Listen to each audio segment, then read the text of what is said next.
Hello everyone, and welcome to DelftStack. If you are receiving error code 80070002 when trying to launch or install Microsoft Teams, this translates to a Windows File Not Found error, meaning a core directory or application file is missing or severely corrupted. I will show you exactly how to rebuild these missing directories and resolve this issue right now. Let's get started. First, we need to completely shut down the application, because Windows will not allow you to repair or replace missing files if the broken program is still trying to run in the background. Right-click on an empty space on your Windows taskbar and open the Task Manager.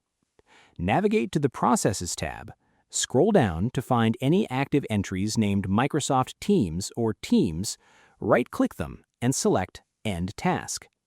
This is a critical first step to ensure the software is fully closed before we attempt to alter its core directories.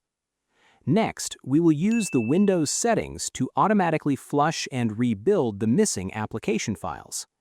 Press your Windows key, type Installed Apps, and press Enter to open your system menu.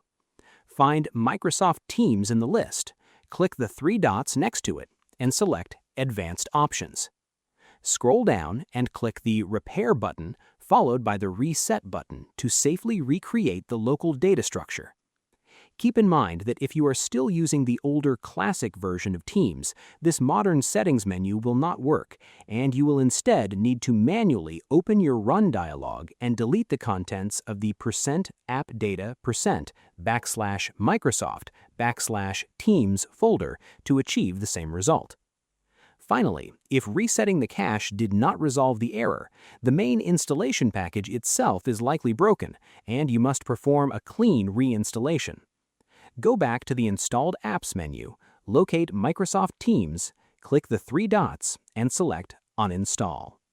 Once the corrupted software is completely removed from your computer, open your web browser, navigate to the official Microsoft Teams download page, and download a fresh installer. Installing a new copy directly from Microsoft is one of the most reliable ways to replace the missing file references causing this specific 80070002 error. I hope you found this guide helpful. Please like, share, and subscribe for more technical tutorials. Thanks for watching.